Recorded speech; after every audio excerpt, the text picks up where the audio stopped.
This guy Chroo, he isn't much of a ghost believer or a superstitious guy, but former manager Sergio Conceição must have put some Portuguese spell on him. Not for the Liga Portugal, and I don't think the Champions League is cursed for not bloody Benfica. Tell me you did not just say that. But for the Taca de Portugal. Ever since we won that trophy with Boa Vista against Conceição's Porto, that led to his sacking, and from that point on, elimination after elimination. Whether with Boa Vista or Porto, getting past the 5th round has been impossible. All the losses have come from lower division sides too. But before worrying about going to a witch doctor to get rid of this curse, we need to talk about the transfers. Here we go. Over 200 million spent and sold. So what changed? In anticipation of Sesko potentially leaving, we signed Beto from Sevilla just in case, as they were a similar type of player. Jot came in from AC Milan for 25 million, as the hope was that he'd be brilliant on the wings. That did see Raul Asensio leaving to Olympiacos for 7 million, and sadly the great Divock Origi left for Chelsea. He was in his last year and wanted to leave.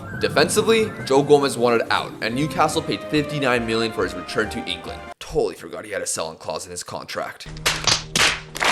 We also saw Kim Min-jae leave for Juventus, as the guy constantly got angry whenever he played. To replace the two, Tommy Santiago from PSV arrived for just under 20 million, and we went big for Pascal Struijk, spending of course with installments a combined 69 million. Nice. In the midfield, Fabio Vieira and Vitinha both left for 40 and 69 million respectively. Replacing them was Andre Almeida as a depth option for 18.5 million, and João Painha from Tottenham at a price of 58 million. Sporting fans were pissed, and I'm sure Benfica fans were not pleased seeing Jot come as well. There were a lot of smaller deals, but would this side be able to win the Champions League? Oh, and overcome the Conceição curse. We'll begin with the latter, as not much happened to start the season. Every match was won from August and September, even the Supertaça Candido de Oliveira. Despite Santiago's debut involving him gifting a goal, Benjamin Sesko scored a brace to grab a 2-1 victory. Thankfully he stayed, but the guy still has a bunch of interest in him. For the Taça de Portugal, the 3rd round involved Moreirense from the 2nd division. In previous years, you could fault me for going too easy, but this time, I made sure to start a very strong team. The match went to extra time because for some reason our offense didn't want to do anything, but we missed chances while Kakare didn't feel like playing. With the clock ticking, it looked like another set of penalty kicks were upon us. However,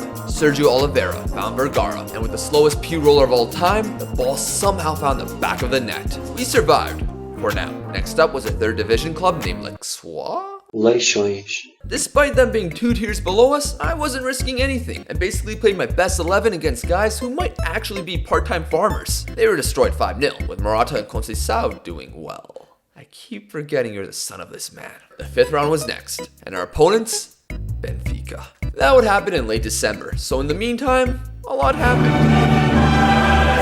Thanks to us winning the Portuguese League, Porto were placed in Pot 1 and would face AC Milan, again, Villarreal, and Marseille. No easy teams, and it would start with a Rossoneri. If they could be defeated, then this group would be manageable. Oh, Mike Magnon with a rare mistake! It wasn't the Italian club's day, as the second was scored by the new gen Nelson Sanch, and Porto left the San Siro with 3 points. Marseille afterwards continued the tradition their IRL team does in the Champions League. Lose the brace for Sesko and Santiago actually putting the ball into the correct net. The back-to-back fixtures with Villarreal saw 2 goal leads in both, a Sesko hat-trick in the first and another goal at the Yellow Submarine's home along with a Morata pen. We were through, and despite Santiago scoring another own goal, Beto and Romario Barro's strikes were enough to get the 3 points versus Marseille. Final match day would have AC Milan drawing us, which was fine. First place and the round of 16 opponents would be into. Focusing onto the league campaign, the perfect run lasted for 7 matches, as when the former meme squad of Mafra welcomed us into their homes, their keeper was pretty good and nothing went into the nets. There wasn't going to be an undefeated season either, as Benfica on match day 9 had Luis Dunk of all people, and he smashed in a header to get the only goal. Things were not helped when Painha decided to get one of his 3 red cards this season, and overall, the boys didn't show up. There were a lot of good results heading into the new year, with a Sesko brace versus Braga and another Painha red card against B-side being the highlights. However, our rivals Boa Vista drew us 0-0, and Maritimo, who finished in 16th, stunned our hosts side.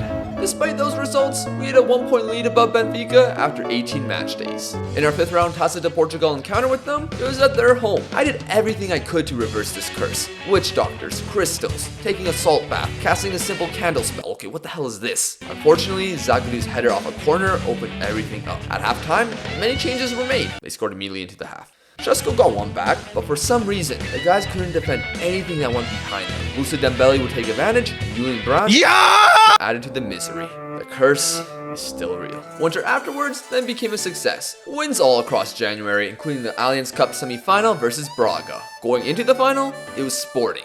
The club known as being part of the Big Three, they've been pretty crap, never finishing in the top 3 in this save. They also have Ricardo Sapinto as manager, who's more known for his raging meltdowns rather than his managing ability. Great hair though. Nevertheless, Beto scored first from a penalty, and it seemed like it would be smooth sailing. If we concede here, this is a concern. There's only one man who could save the day. Alvaro Morata on for Nelsh. Corner kick for us though. Can we get one back? Off the bar, are you kidding me? Oh no. Oh!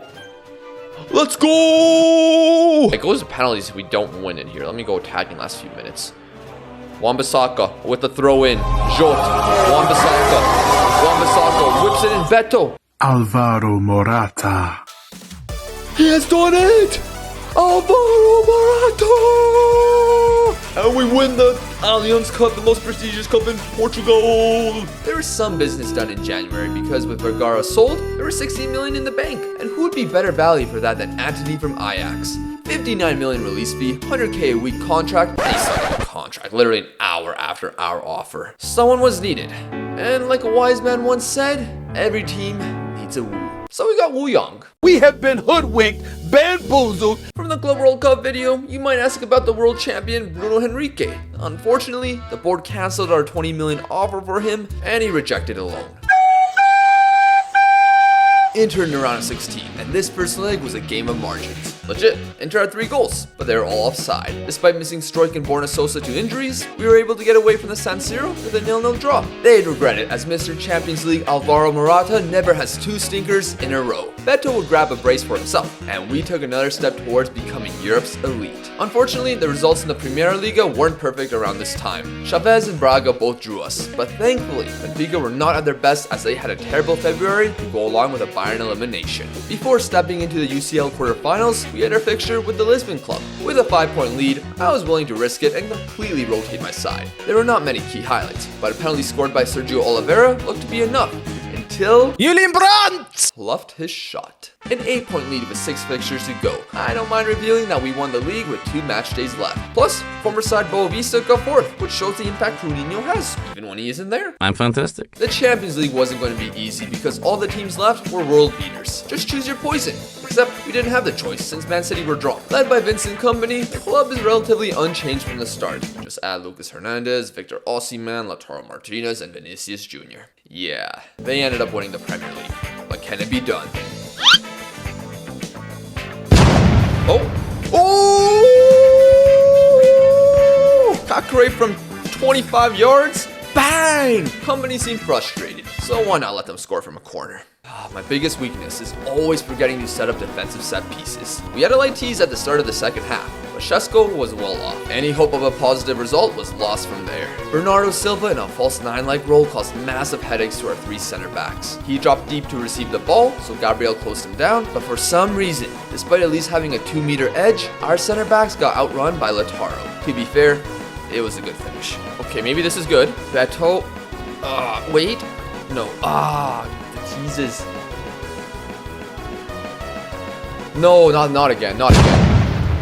What the f? The problem with this match was Stroy coming back from injury. I guess he wasn't fully match sharp, but I think the biggest problem was Alvaro Morata. he's leaving at the end of the season to Shakhtar on a free after asking for too much money. Still, for us, he was Mr. Champions League, but before Benfica, he got injured for basically 2 months, meaning he missed his tie with City. That caused me to push the inside forward into a pressing forward, but that just led me to be all over the place tactically, not really knowing what to do after going down 3-1. I tried not to concede another, but Vinicius Jr. scored, making it mission impossible at home. Still, I had to believe until Victor Osimhen stepped onto the pitch. So frustrating. What the sh? I swear if I see any A2 jokes. Kinda like Inter in real life, the longer Antonio Conte has been gone, the more different the side becomes. And the positives it had years ago seem to be fading away despite what money was spent. Or Manchester City are insane because they smashed Bayern 4-0 in the final. Hold on a second. The contract of Chroo was running out, so there was a consideration on leaving Porto through this agony. However, While on a holiday, the Porto board fabricated Chroo signature, and a contract extension was announced. I don't know what happened, but because of that, we'll give the Champions League one more go. The original goal was to win it with a Portuguese side within 8 seasons, but that's changing to 6. If it can't be won by then, Chroo has failed on his ambition.